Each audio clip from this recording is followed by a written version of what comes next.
Hello students, good morning to all of you. हमारा जो chapter चल रहा था इलेक्ट्रिक करंट, उसमें विद्युत प्रतिरोध के बारे में हम लोग पढ़ रहे थे और विद्युत प्रतिरोध हो गया था और प्रतिरोध का संयोजन भी हो गया था। इसके बाद हमारे पास जो टॉपिक आता है विशिष्ट प्रतिरोध। विशिष्ट प्रतिरोध सही है। तो विशिष्ट प्रतिरोध क्या है? एक प्रकार का प्रतिरोध ही होता है। इसे कैसे निकाला जाता है वो हम बताएंगे। तो इससे पहले हम प्रतिरोध निकाल लेंगे कि विशिष्ट प्रतिरोध होता क्या है। हमें मालूम है कि जो विद्युत प्रतिरोध होता है वो चालक तार की लंबाई के अनुक्रमानुपाती और चालक तार के अनुप्रस्थ काट के क्षेत्रफल के व्युत्क्रमानुपाती होता है। तो जो प्रतिरोध है R, प्रतिरोध को R से प्रदर्शित करते हैं। तो R अनुक्रमानुपाती L, यानी कि जो चालक तार की लंबाई होती है वो विद्युत प्रतिरोध के अनुक्रमानुपाती होती है और चालक तार के अनुप्रस्थ काट के क्षेत्रफल के व्युत्क्रमानुपाती होती है। तो व्युत्क्रमानुपाती कर दिया। समीकरण 1 दे दो, समीकरण 2 दे दिया। अब यहाँ से हमारा बन जाएगा ये समीकरण 1/2 से क्या बनेगा? R बराबर L अपान A बन जाएगा। R बराबर L अपान A बन जाएगा। वो सॉरी R अनुक्रमानुपाती का चिन्ह रहेगा। यहाँ पर जब चिन्ह हटाएंगे ये, तब यहाँ एक नीतांक लग जाएगा रो L अपान A। तो यहाँ रो बराबर क्या आएगा? इसके बटे बन कर लेंगे, इसका इसमें कर देंगे, इसका इसमें कर देंगे। तो रो L बराबर RA आएगा। तो रो बराबर आएगा RA अपान L। यही विशिष्ट प्रतिरोध होता है L। सही है। तो जो रो है हमारा, रो नियतांक है, नियतांक है, यानी कि इसे विशिष्ट प्रतिरोध कहते हैं। विशिष्ट प्रतिरोध कहते हैं, यानी कि जो चालक तार की लंबाई होती है हमारी वो विद्युत प्रतिरोध के अनुक्रमानुपाती होती है और चालक तार के अनुप्रस्थ काट का क्षेत्रफल वो विद्युत प्रतिरोध के व्युत्क्रमानुपाती होता है। अब ये दोनों समीकरण हम बना लेंगे परिभाषा के अनुसार। अब फिर इसे क्या करेंगे? दोनों समीकरण एक समीकरण 1/2 से क्या करेंगे? इसे हल कर देंगे। तब हमारे पास आएगा रो व्युत्क्रमानुपाती L अपान A। जब ये व्युत्क्रमानुपाती का चिन्ह हटाएंगे तब हमारे पास आएगा R बराबर रो L अपान A। तो रो बराबर हमें निकालना है, तब रो बराबर आ जाएगा RA अपान L। जो रो है वो यहाँ पर नीतांक है। नीतांक, इस नीतांक को यानी कि रो को क्या कहते हैं? विशिष्ट प्रतिरोध कहते हैं। ये रो है। तो अब विशिष्ट प्रतिरोध हो गया। अब यहाँ पर हम क्या करें? यदि इधर देख लीजिए, यदि A बराबर 1 मीटर स्क्वायर और L बराबर 1 मीटर स्क्वायर मीटर हो, तब क्या आएगा? तो मान रख दीजिए रो बराबर R इंटू 1 अपान 1। तो रो बराबर क्या आएगा? रो बराबर R।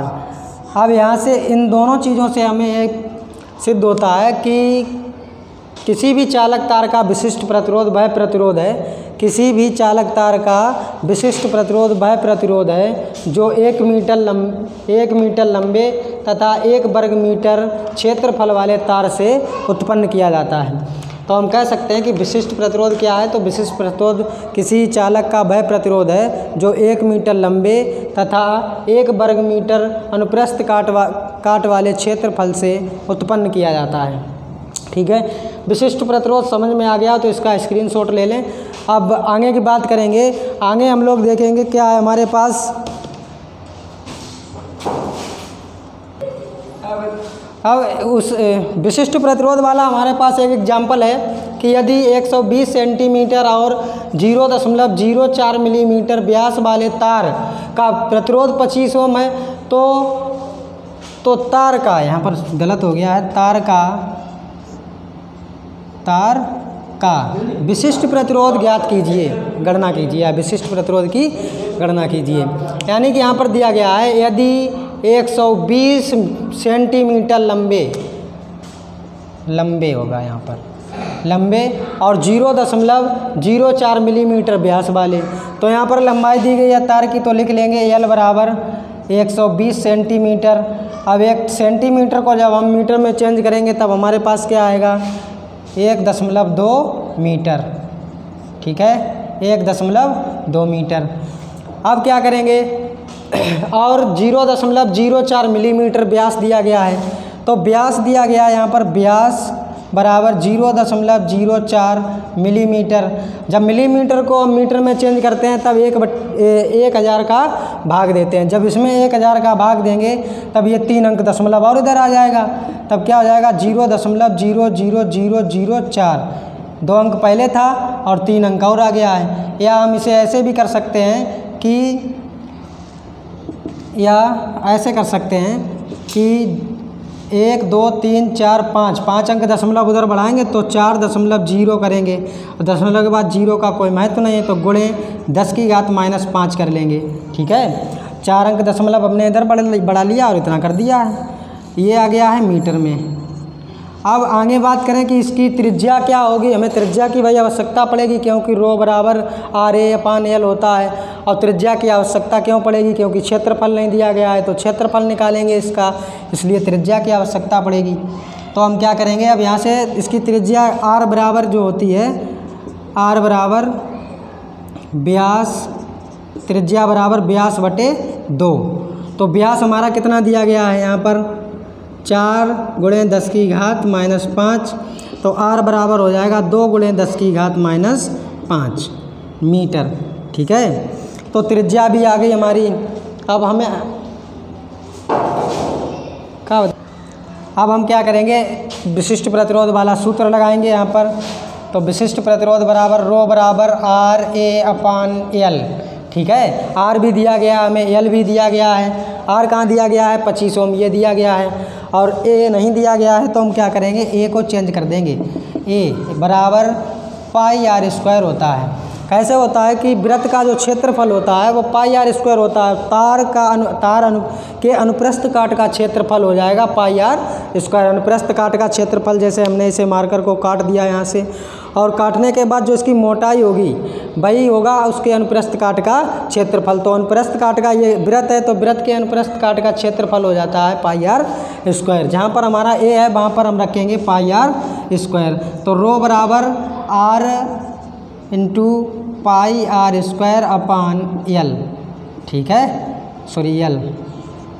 तो रो बराबर R का मान 25 ओम दिया गया, ये देखो यहाँ पर R का मान दिया गया है 25 ओम, गुणे पाई का मान मालूम होना, सभी को मालूम होगा 3.14 होता है, ठीक है, गुणे R² का मान, R का दिया गया है, स्क्वायर का डबल कर देंगे इसका, तो सीधा सीधा कर दें, 2 दूनी 4 हो जाएगा, और घातें गुणाम जुड़ जाती हैं, तो 4 × 10⁻, में यहाँ 2 गुनी हो जाएंगी वर्ग की, तो 10 -10 बटे L का मान दिया गया हमें कहीं पर, L का मान दिया गया 1.2 मीटर, 1.2 मीटर, ठीक है। तो L बराबर क्या करेंगे, 25 × 100 कर देंगे, तो 100 × 3.14 × 10⁻10 बटे 1.2, ठीक है, 1.2 आ गया। यहाँ पर क्या करेंगे, 100 का गुणा इसमें करेंगे तब आएगा हमारे पास, हमेशा नीचे आ रहा है यहाँ पर, क्या करेंगे इसका गुणा कर देंगे।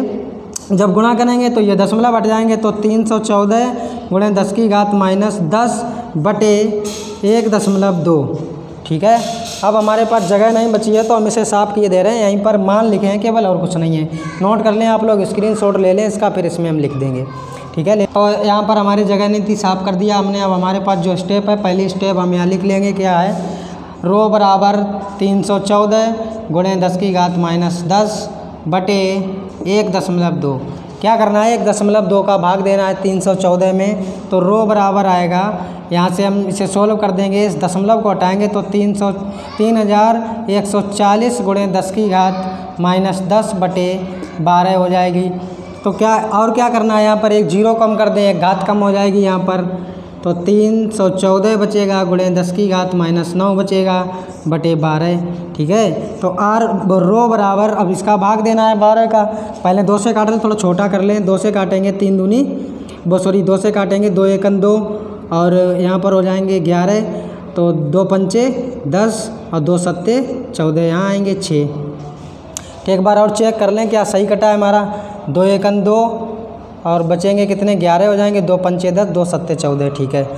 6 आ गया। 157 गुणे 10 की घात -9/6 भाग दे देंगे इसमें डायरेक्ट, इसका छेद 6 का भाग देंगे। 6 दूनी 12, 6 तियाँ 18 हो जाएंगे तो ज़्यादा हो जाएंगे। 6 दूनी 12, 6 दूनी 12 हो गए, यहाँ बचे 3, 37 हो गए। 6 पंचे 30, 6 रंग 36 तो 26, 6 रंग 36 बचा। 1 दशमलव लगाएंगे, 6 एकन 6, फिर बचेंगे 4 और फिर 6 रंग 36।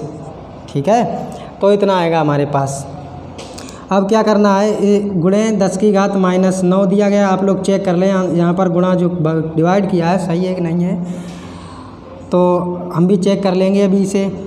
-9 आ गया। यहाँ पर क्या करना है, ये वैज्ञानिक रूप लिखा है तो बिल्कुल शुद्ध वैज्ञानिक रूप लिख देंगे। 2.616 गुणे 10 की घात, 1 अंक इधर बढ़ाया तो 1 घात कम हो जाएगी, -8 ओम इंटू मीटर। ये विशिष्ट प्रतिरोध आ गया हमारा उस तार का। किस तार का? जिसकी लंबाई 120 सेंटीमीटर और जिसका व्यास 0.04 मिलीमीटर और जिसका प्रतिरोध 25 ओम था, उसका विशिष्ट प्रतिरोध आया है 2.616। ठीक है,